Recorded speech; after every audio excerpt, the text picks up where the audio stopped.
ध्यान से देखेंगे बेटा, जितनी बार रिपीट कर लूं उतनी बार कम होगा, बहुत ही ज्यादा इंपॉर्टेंट है।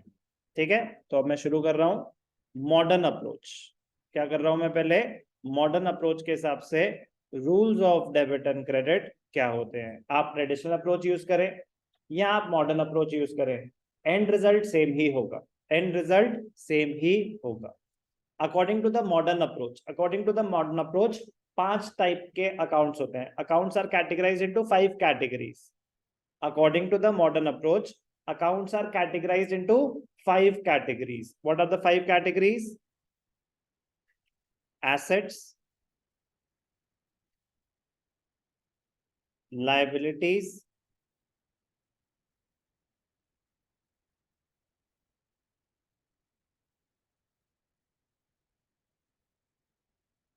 capital,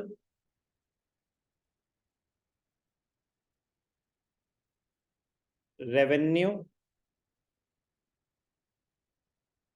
expense. As per the modern approach, as per the modern approach, accounts are categorized into 5 categories. ये क्या बनाया है मैंने, assets ये क्या है, अकाउंट।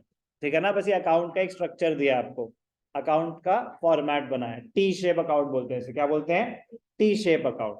तो left hand side is the debit side, right hand side is the credit side. तो ये आपको अकाउंट ही बना के दिखाया, बट बिल्कुल एक summarised form of an account. कोई डेट का कॉलम नहीं, कोई पर्टिकुलर्स का कॉलम नहीं, बस एक basic structure T shape account, बस एक अंडरस्टैंडिंग के लिए कि कब डेबिट होगा कब क्रेडिट होगा। Before we proceed to the main part, before we proceed to the main part, ये चेक करते हैं कि आप इसके लिए रेडी भी हैं कि नहीं है। ये चेक करते हैं कि आप इसके लिए रेडी भी हैं कि नहीं है। Sir what do you mean कि रेडी हैं कि नहीं है। कब डेबिट होगा कब क्रेडिट होगा से पहले ये समझ आना बहुत जरूरी है कि मैं आपको आइटम का नाम बोलूंगा, आपको बताना है कि वो एसेट है, लायबिलिटी है, कैपिटल है, रेवेन्यू है या एक्सपेंस है। 5 कैटेगरीज हैं। आपको बस ये, मैं आपको बोलूंगा for example sales account, for example आपको ये बताना है कि उसका नेचर क्या है। नेचर मतलब इन 5 में से एक होगा। ठीक है ना, क्योंकि नेचर ही आइडेंटिफाई अगर हम नहीं कर पा रहे, रूल तो सेकंड स्टेप है ना कि वो डेबिट होगा या क्रेडिट होगा, क्या वो पहले ये तो आइडेंटिफाई करो अकाउंट्स इन्वॉल्व क्या है, उनका नेचर क्या है, वो डेबिट होगा या क्रेडिट होगा, वो तो उसके बाद की बात होती है। चलो सर खेलते हैं, मजा आएगा। चलो देखते हैं कितना मजा आएगा और किस किस को मजा आएगा। ध्यान से देखेंगे, मैं बोलूंगा आइटम का नाम, आपको बोलना है नेचर ऑफ द अकाउंट। ठीक है, चलो आरुष से शुरू करें। नहीं, चलो ठीक है, बताओ फिर आरुष, फर्नीचर का नेचर क्या होता है, एसेट। इतनी आसान है ये, बट कैसे धीरे से लेवल एलिवेट हो जाएगा पता भी नहीं चलेगा। गुडविल का नेचर बताएगी Shamika. Sure, correct. Rent, rent का नेचर बताएगी आद्या। Good, very good. अगर कुछ मेंशन नहीं है सर, रेंट तो हो सकता है ना, रेंट हमने पे करा या रिसीव करा, ये तो आपने बताया नहीं। ठीक है ना, तो if nothing is specified, business के अकाउंट्स बना रहे हैं ना, तो बिजनेस का काम रेंट पे करना होगा, रिसीव करना नहीं। तो क्या सीखा हमने, if nothing is specified, if nothing is specified, it is assumed that rent has been paid, not received। ठीक है, लेकिन अगर उन्होंने स्पेसिफाई करा है कि रेंट रिसीव्ड है, रेंट रिसीव्ड है, तो उसका नेचर क्या होगा, रेवेन्यू। सर रेवेन्यू और इनकम में क्या फर्क होता है, income, income is equal to revenue minus expenses. Revenue जो जो आपने पैसे रिसीव करे, सर्विस टेंडर करके या गुड्स बेच के या किसी भी फैक्टर इनकम से, एक्सपेंसेस जो भी आपके खर्चे हुए, इनकम प्रॉफिट है आपका, नेट रिजल्ट क्या रहा। तो इनकम और रेवेन्यू दो अलग टर्म्स होती हैं, कोई डाउट? कैटेगरी है revenue, not income. Discount allowed, angel, discount allowed, correct. Discount allowed is an expense. किसी को इसमें कोई डाउट? डिस्काउंट रिसीव्ड, पारस, रेवेन्यू। डिस्काउंट रिसीव्ड आपके लिए एक रेवेन्यू है, आपका फायदा हो रहा है। डिस्काउंट अलाउड आपके लिए एक्सपेंस है। लास्ट पूरी क्लास हमने सिर्फ डिस्काउंट ही सीखा था। तो डिस्काउंट अलाउड, मैंने आपसे 50,000 रुपए लेने हैं, मैंने आपको 5,000 का डिस्काउंट अलाउ करा, तो मेरे लिए एक्सपेंस है। वही डिस्काउंट आपने रिसीव करा तो आपके लिए तो प्रॉफिट है ना, आपके लिए तो इनकम है ना, तो इसलिए रेवेन्यू नेचर का है। Clear? Do I need to explain it more? ठीक। बैड डेट्स, कौन बताएगा? Bad debts, Suyash. Correct, bad debts expense. और यही अगर बैड डेट्स रिकवर्ड है और किसी को भी मीनिंग नहीं पता तो बस आप हैंड रेज करेंगे, बोलेंगे सर प्लीज एक्सप्लेन व्हाई।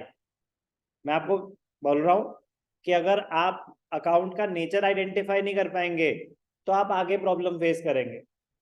चीजें बहुत ज्यादा सिंपल हैं, लेकिन अगर प्रॉब्लम हुई और सही टाइम पे पकड़ ली तो, अगर आपने वो प्रॉब्लम कैरी फॉरवर्ड होने दी कि नहीं नहीं यार ये कैसे पूछ सकता हूं मैं, नो, आप अपनी प्रॉब्लम बढ़ा देंगे। और आप सोचो ना, accounting, what is accounting? Accounting is a process of recording, classifying, summarising, recording. आप मोस्ट इंपॉर्टेंट स्टेप में है, रिकॉर्डिंग ही गलत होगी तो आगे पूरा प्रोसेस गलत ही चल रहा होगा, क्योंकि जो रिकॉर्ड हुआ है वही तो आगे क्लासिफाई होगा, जो क्लासिफाई हुआ है वही तो आगे समराइज होगा।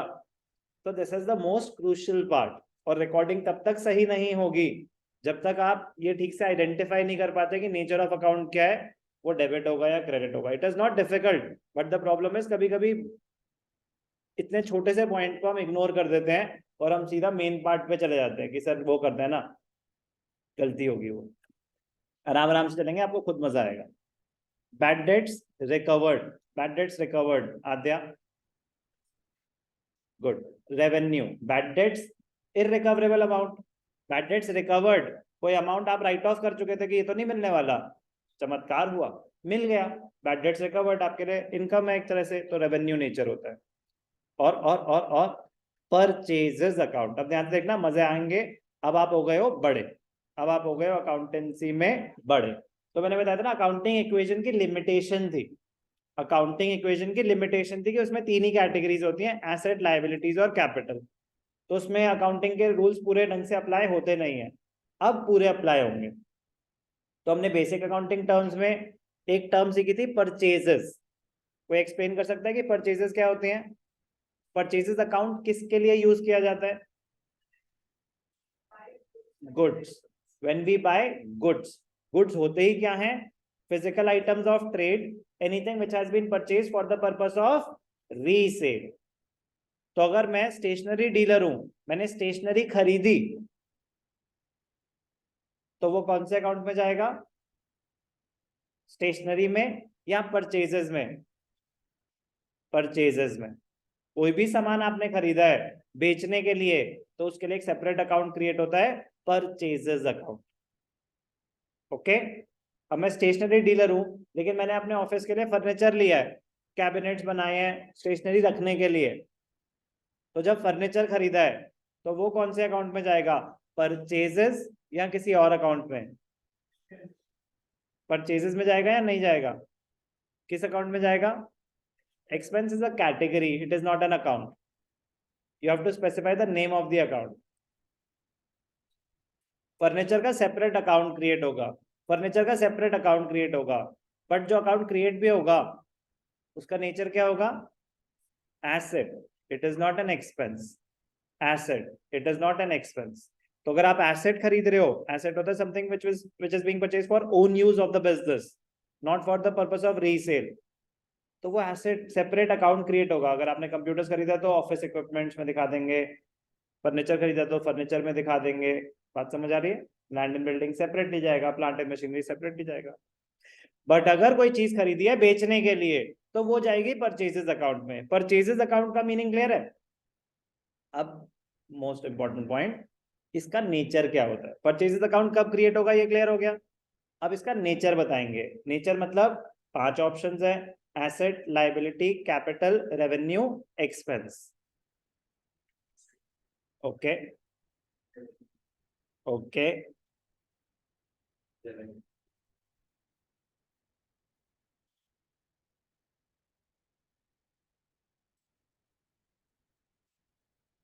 श्योर। अच्छा श्योर। परचेजेस अकाउंट का नेचर क्या होगा? एसेट, लायबिलिटी, कैपिटल, रेवेन्यू या एक्सपेंस? श्योर।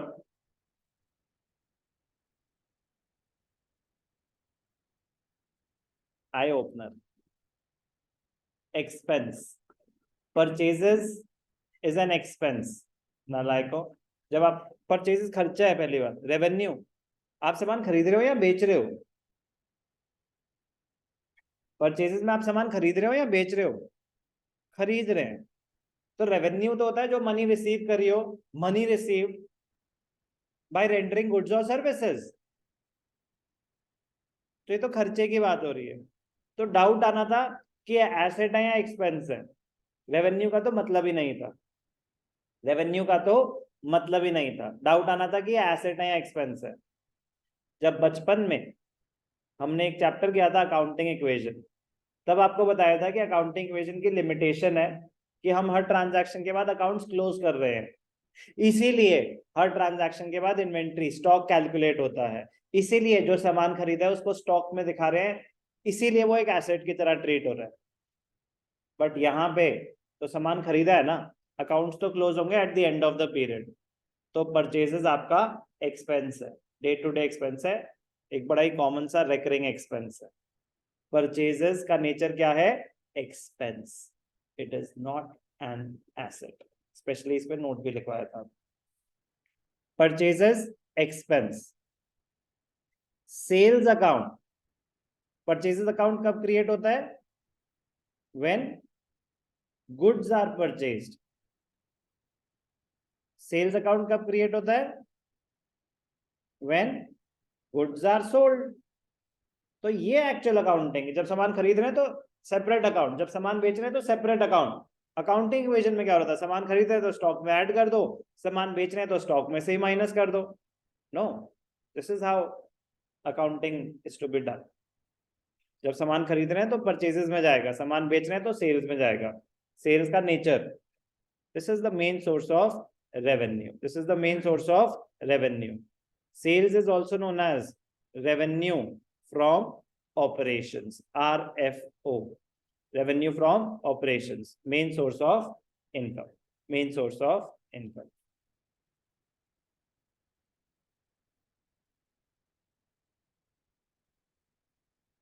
Salaries, आद्या, इसमें किसी को कोई डाउट तो नहीं है? Expense. Salaries outstanding, salaries outstanding, इसका नेचर क्या होगा तमन्ना? Salaries outstanding. श्योर? तो यश, कोई और कुछ और कहना चाहता है? Liability, any outstanding expense is a liability. Prepaid insurance, prepaid insurance. So yes, correct. Any prepaid expense is an asset. Accrued interest, accrued interest, पारस कब? accrued income तो बेसिक अकाउंटिंग टर्म्स में हो चुका है। यस और नो? नहीं नहीं,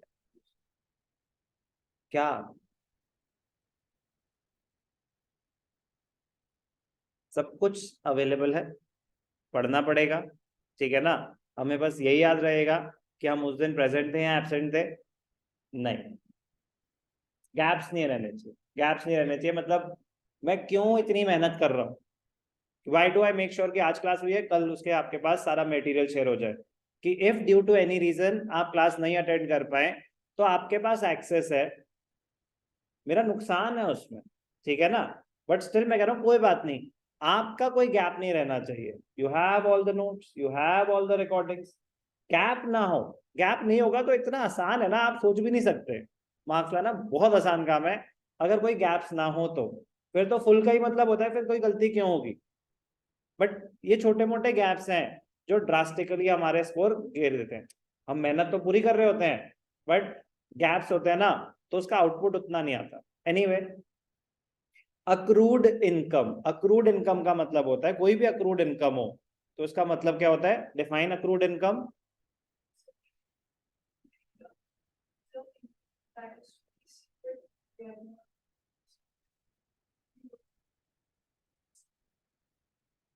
not the perfect answer, ठीक है ना, 8 out of 10।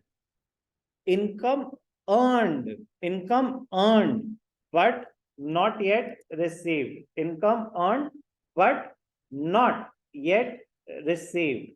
Earned word important है। इनकम अर्नड का मतलब होता है आप अपना काम कर चुके हैं बट आपको भी पैसे नहीं मिले, तो आप तो अपना काम कर चुके हैं, तो अब एक ये रिसीवेबल है एक तरह से। क्या है ये, रिसीवेबल, पैसे आने हैं। तो बिजनेस एंटिटी के लिए एक एसेट होता है। क्या होता है ये, एसेट। अक्रूड इंटरेस्ट, कोई भी अक्रूड इनकम हो, इनकम एसेट होगा। सर एसेट कैसे, क्योंकि आप अपना काम कर चुके हो, अब बस पैसे मिलने बाकी हैं। जैसे डेटर्स हैं, डेटर्स, डेटर्स का नेचर क्या होता है,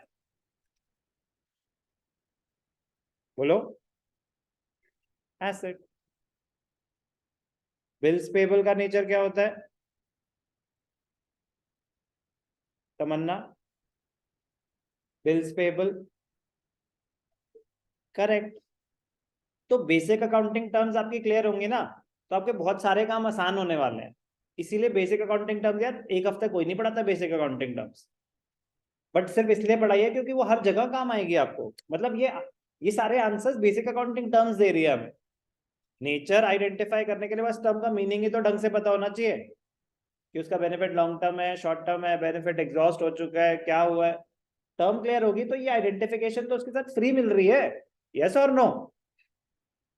तो प्लीज, अगर आपको आइडेंटिफिकेशन याद करनी पड़ रही है ना, तो मतलब आपको उसका मीनिंग समझ नहीं आया है। तो ये भी आपको इंडिकेटर्स समझने चाहिए कि मीनिंग समझ नहीं आया तो बेटा रिवाइंड, मीनिंग रिवाइज कर लो। तो ये चीज तो अपने आप ही हो जाएगी, क्योंकि अगर आपको, मैं बता रहा हूं आपको कि अगर नेचर याद करने पड़ रहे हैं तो मतलब वो टर्म क्लियर नहीं है। मतलब समझ आएगा तो अपने आप ही समझ आ जाएगा कि वो एसेट ही बन रहा है, फिर मुझे वो याद थोड़ी ना करना है।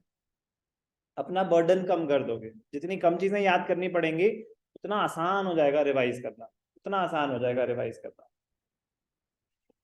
चलो, जा रहा हूं मैं रूल्स पे, लेकिन मैं बता रहा हूँ कि रूल्स करने से पहले आपके टर्म्स क्लियर होने चाहिए। आपको ये आइडेंटिफाई कर, अभी ये कोई एग्जॉस्टिव लिस्ट नहीं है, बस मैं आपको आइडिया दे रहा था कि आपके सामने अकाउंट का नाम आएगा, आपको आइडेंटिफाई करना आना चाहिए कि उसका नेचर क्या है।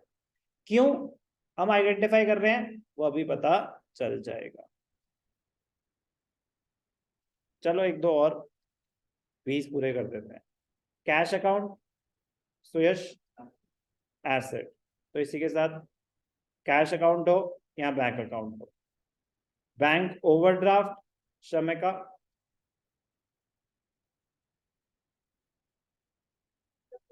लाइबिलिटी। बैंक ओवरड्राफ्ट आपका नेगेटिव बैंक बैलेंस होता है।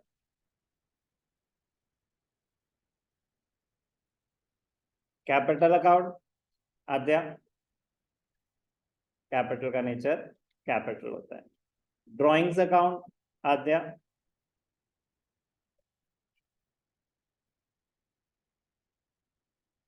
बोलो बोलो। Drawings account, expense, expense,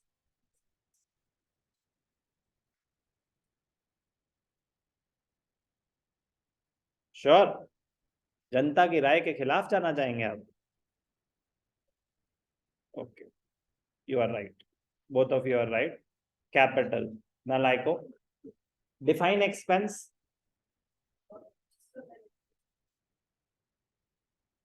The benefit of which has been exhausted. The benefit of which has been exhausted or consumed during the year. Consumed for what? Consumed for running the business. Anything which can be considered as a business expense. Accounting is being done from the point of view of the business. Business के लिए expense वो होगा जो business को benefit दे रहा है. आप उसका बेनिफिट अवेल कर चुके हैं for generation of revenue. For generation of revenue. Drawings is not a business expense. It is a personal expense. Drawings is not a business expense. It's from the point of view of the business. Drawings, is it a business expense? No. So it cannot come under the category of expense. Yes, it is a personal expense. But personal expenses are not shown in the books. They are just adjusted from the capital. So drawings का अगर nature पूछा जाए तो क्या बोलेंगे हम? Capital. कोई भी डाउट? कोई भी doubt? Expense business point of view से, revenue business point of view से, एसेट्स सब कुछ everything accounting is being done from the point of view of the business.